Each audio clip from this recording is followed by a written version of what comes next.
ऐसे ही होता है उसका छोटा सा भाई, outstanding expenses. Outstanding expenses, expenses due but not yet paid, expenses due but not yet paid. आप बेनिफिट तो अवेल कर चुके हो बट आपने अभी पेमेंट नहीं करी है।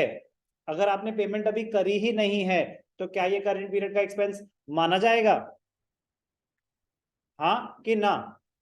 करेक्ट, बिल्कुल माना जाएगा। क्यों? अक्रूवल अजम्पशन ने बोला कि जो आइटम जिस पीरियड से रिलेट करता है, पेमेंट हुई या नहीं हुई, उस पीरियड का एक्सपेंस माना जाएगा। अक्रूवल अजम्पशन ने बोला। और by definition what is the meaning of expense? The benefit of which gets consumed और exhausted during the year.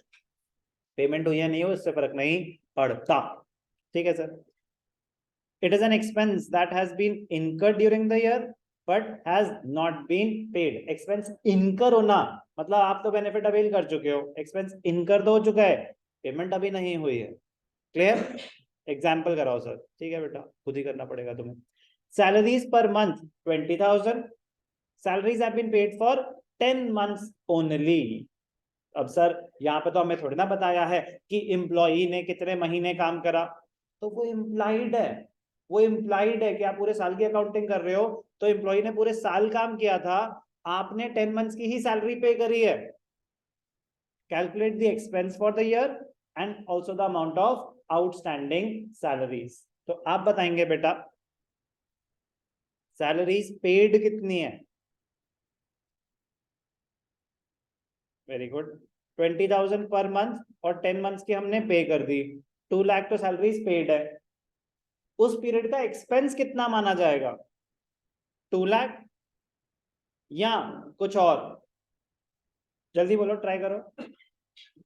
Expense 2 lakh ही माना जाएगा या कुछ और?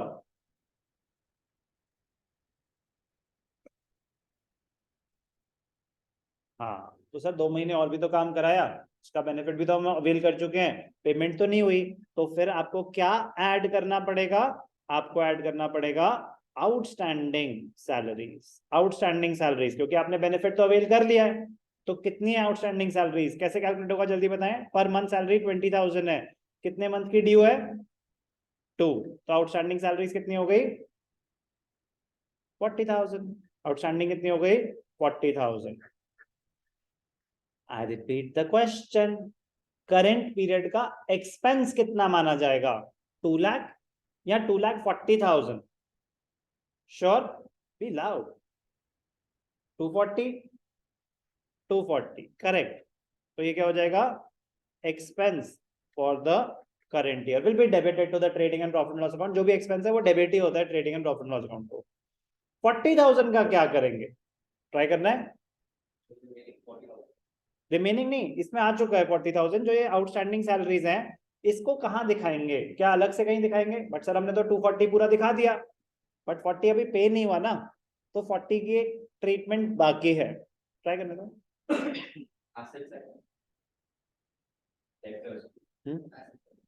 Very good, very good, very good. Asset side पे दिखाएंगे? मेरा काम ही कंफ्यूज करना है, तो मुझे पैसे देते हो कंफ्यूज होने के। भगवान का शुक्र है कोई तो सुन रहा है। आप कुछ कहना चाहेंगे? मैं तो सर एसेट्स बोलने वाली थी इसने। हाँ तो बैलेंस शीट में कहाँ? बैलेंस शीट में 2 साइड होती है, मतलब इतना भी सेफ नहीं प्ले कर सकते ना। बैलेंस शीट में 2 साइड्स हैं, एसेट्स और लाइबिलिटीज। कौन सी side? Are you sure? Your friend says asset.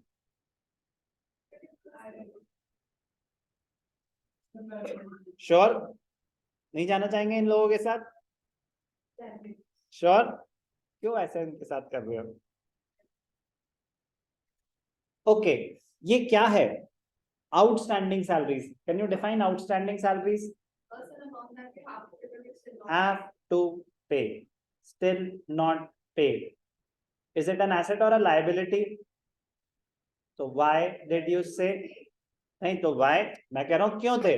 आप सुनते तो सही कि बात किसकी हो रही है। मैं पूछ रहा हूं आउटस्टैंडिंग सैलरीज कहां दिखाएंगे? तो आपको सोचना चाहिए कि आउटस्टैंडिंग सैलरीज होता क्या है। आउटस्टैंडिंग सैलरीज होता है salaries due but not yet paid. So if something has not yet been paid, it is a liability for you. You have to make the payment. The benefit has already been exhausted. How can it be an asset? फायदा तो ले लिया ना हमने, हमारा तो, हम तो बेनिफिट में है. नो, आप बेनिफिट ले चुके हो, बेनिफिट तो खत्म हो गया, अब पेमेंट करनी बाकी है. 240 तो एक्सपेंस माना जाएगा ना एडिशनली, क्योंकि अभी 2 लाख की पेमेंट हो गई है. आपका एक्सपेंस कितना है उस पीरियड का? 240. 2 लाख की तो पेमेंट हो गई, उसको तो भूल जाओ. अभी 40 की पेमेंट नहीं हुई है, तो उसको एडिशनली कहीं दिखाना पड़ेगा ना. तो कहाँ दिखाएंगे? समझ आ गया ना अच्छे से? अच्छे से तो पता नहीं, बट ठीक है. Liability side of the balance sheet. Any doubt Suyash? Clear? 240 पूरा का पूरा एक्सपेंस है, जिसमें से 2 लाख आप पे कर चुके हैं, 40 आउटस्टैंडिंग भी है. Every transaction has 2 aspects. Every transaction has 2 aspect. 2 lakh के तो आपने पेमेंट कर दी है, तो वो 2 लाख का तो एक्सपेंस भी है, पेमेंट भी हो गई. बाकी 40,000 जो पेमेंट नहीं हुई, क्या एक्सपेंस माना जाएगा? बिल्कुल माना जाएगा, क्योंकि आप बेनिफिट तो अवेल कर चुके हो.